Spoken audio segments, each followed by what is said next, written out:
বিদ্যুতে ঘুরছে মোটর, তার সাথে জুড়ে দেওয়া প্যাডেল পড়ছে ঢেকিতে, আর তারই ছন্দে ওঠানামা করছে ঢেকির মাথা।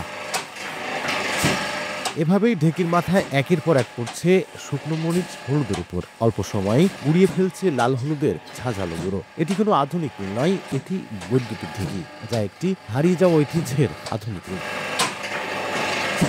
ঝিনাইদহ সদর উপজেলার গান্না গ্রামের বিল্লাল হোসেন দীর্ঘদিন ছিলেন ভারতের মুম্বাইয়ে। সেখান থেকেই ধারণা নিয়ে 2 মাস আগে গ্রামের মাছের পাড়ায় দুটি ঢেকি বসিয়েছেন। নতুন এই পদ্ধতিতে ঢেকির সাথে যুক্ত করা হয়েছে শক্তিশালী মোটর ও প্যাডেল সিস্টেম। মোটর চালু করলেই ঢেকি স্বয়ংক্রিয়ভাবে ওঠানামা করে আর শুরু হয় মশলা প্রস্তুতের কাজ। সেখানেই বিল্লাল হোসেন করছেন হলুদ, মরিচ, ধনিয়া সহ নানা ধরনের মশলা তৈরি। ঢেকিতে গুঁড়ো করা এসব নির্ভেজাল মশলা তিনি বিক্রি করছেন জেলার বিভিন্ন স্থানে। আমাদের যে অতীত প্রাচীন যে ঢেকিটা ছিল, সে ঢেকিটা বসাতে আমার 1.5 লাখ টাকা খরচ হয়েছে। তারপরেও আমি গর্বিত যে আমি প্রাচীন ঐতিহ্য ধরে রাখেছি এবং সেটা ধরে রাখার চেষ্টা করছি।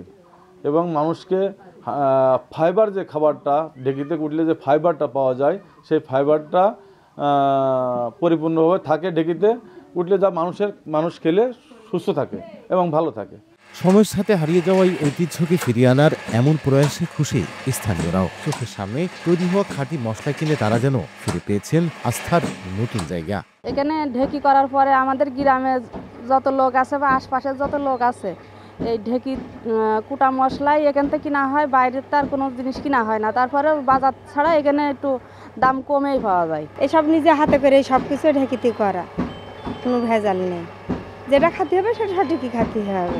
ঢেকিতে কুটা মশলাটা খুব স্বাদের, আর মেশিনেরটা সিদ্ধ হয়ে যায়, ওটা ভালো না। এটা সম্পূর্ণ হচ্ছে যে আপনার কারেন্টে চলছে এবং ওই আগে পাইপ যেভাবে ভাঙতো কুটাইতো ঠিক ওই কায়দায় ঢেকিটা পড়ে। চাউলের আটা, আপনার ডালচিনির গুঁড়া, ধনিয়ার গুঁড়া, ঝালের গুঁড়া, এগুলো সব ঢেকিতে করা হয়। এখানে আমরা ঢেকি করার পর থেকে এসে দেখি ভালোই মাল ওঠে। আমরা আধা ঘন্টা দাঁড়ায় থেকে এই মাল কিনি, ভালোই ফ্রেশ পাওয়া যায়।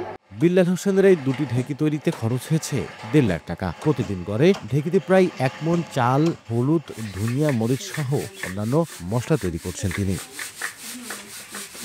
লোটাস রহমান সোহাগ, সময় সংবাদ, ঝিনাইদহ।